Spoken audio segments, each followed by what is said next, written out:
Towering over Kings Island, Orion is probably the most polarizing Giga coaster built in recent years. But what are my thoughts on it, and how does it fare against the other two Gigas that I've ridden? Let's find out.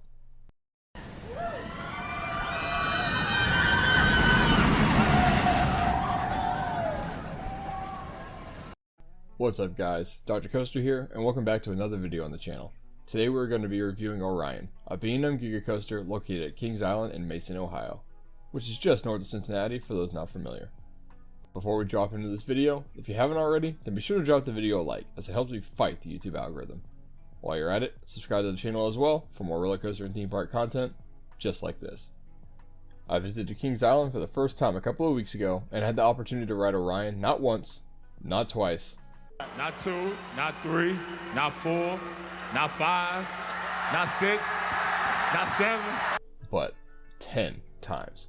The crowds were very light this visit to the park, and I could have racked up dozens of rides if I didn't want to experience other world-class coasters that the park has to offer. I mentioned at the top of the video that Orion is a polarizing coaster, so let's address that before we dive into the theming and overall ride experience. Orion stands at 287 feet tall, but features a 300-foot drop. If you're not familiar with coaster terminology, you're probably thinking, so let me explain. A hypercoaster, according to some, is a roller coaster that stands between 200 and 299 feet tall. Or, according to others, is a coaster that features a drop of 200 to 299 feet tall. Cedar Fair, the company that owns Kings Island, coined the term hypercoaster back in 1989 when they opened Magnum XL 200 at Cedar Point, just up the road in Sandusky, Ohio. Similarly, a Giga coaster is defined the same way, but with a height of 300 to 399 feet tall. So, it's really just a technicality.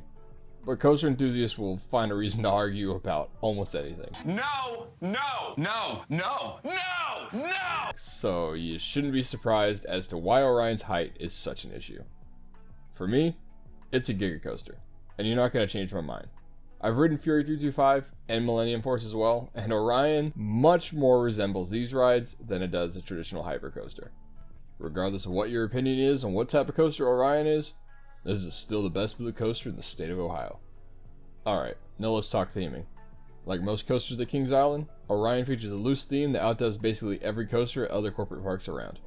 Orion's theme revolves around space exploration, specifically the development of a new transport vehicle that will be able to navigate through a meteor storm on its journey of traveling to a newly discovered planet within the Orion constellation. The prototype vehicle is all a part of the Project X initiative, and they need volunteers to test it out. You'll learn of these plans once you have entered the queue, which features theming elements like space rocks, blueprints, satellite dishes, and a plethora of Easter eggs and nods to former and current rides at the park. But most importantly, your briefing from Project X superiors explaining the mission. Orion stands tall over the Area 72 section of the park, and the theme of space exploration expands beyond just this coaster. Excellent job, Kings Island. They caught a little heat when they removed Firehawk and Vortex, but Orion and Area 72 are fantastic. After you've received your briefing, it's time to board the ride. After fastening into the S-tier B&M clamshell restraints, you'll rocket your way up the 287-foot tall lift hill with absolutely remarkable views of this beautiful park. And if you haven't already noticed by this point, you'll notice how much the Kings Island ride-ops absolutely kill it. Every single ride in the park was fantastic, but the Orion crew was averaging 40 to 50 second dispatches my entire day, and it was such a nice change of pace after visiting some other parks recently. Guest experience is a top priority here, and this crew is a testament to that. As for the rest of the layout, you'll absolutely float every single second of that 300-foot, 85-degree first drop. I didn't get a front row ride during the 10 rides that I got, but I rode pretty much everywhere else, and the back was absolutely lethal. Oh, and I wasn't stapled a single time all day. Thank you, Orion crew. After bottoming out of the first drop, Orion pulls up into the first attempt at a wave turn by B&M. And it works, kinda, but you're really only going to get airtime if you're on the right side of the train. So if you're able to ride Orion in the back row, right seat, that's the absolute best seat on the ride in my opinion. The wave turn is still fun on the left as you are absolutely hauling at speeds of up to 91 miles per hour on this ride, but the airtime isn't really there compared to the right. From the wave turn, it's time for the turnaround. I'm not really sure how to explain this element, but you'll bank to the right before beginning to tightly turn back towards the ground.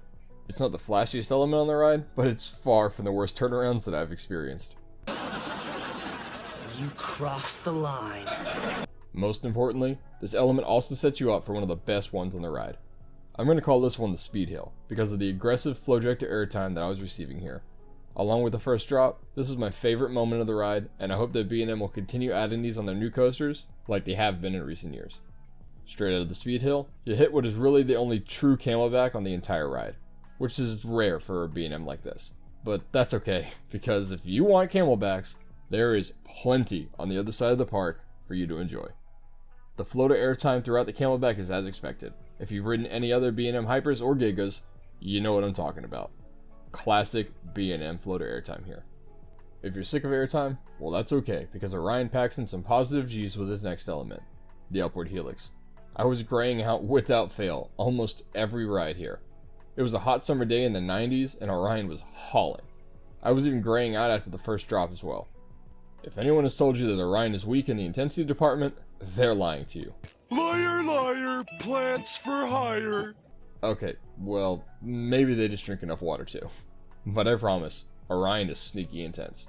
After the helix, the ending of Orion is honestly kinda weak. The ride is still going faster than most coasters at this point, but to wrap up the ride, you're just going to turn to the left, drop down for a few seconds, where you will still catch some good airtime, and then pop up in the final brakes to conclude the ride. Orion may be over a mile long, but it sure is over quick, as are all coasters that go this fast. Overall, Orion could have done more with its layout, but I still loved this ride. I'm not going to spoil anything regarding overall rankings, but it's up there. Taking the theming, operations, and overall ride experience into account, I'm giving Orion a 9.5 out of 10, because I think it could have done just a little more. So this ranking is out of not living up to its full potential, rather than how much I enjoyed it. I still definitely prefer Fury 325 over Orion, but I won't let that ruin how much I enjoyed this ride. If you haven't made it out to Kings Island to ride this coaster yet, I highly recommend it. Thank you all for watching. That was my in-depth review of Orion, the B&M Giga coaster located at Kings Island. Have you ridden Orion? Let me know in the comments below, as well as what you thought of it. Need to vent on my clowning of Cedar Point coasters in this video? To be sure to do that as well. If you haven't already, be sure to drop the video a like, and subscribe to the channel as well for more roller coaster and theme park content just like this. We are officially on the climb to 1,000 subscribers, and I would really appreciate your support. If you want to follow me on Instagram as well, then you can find me there at Dr_Coaster. Thanks again for watching, and I'll see you in the next one.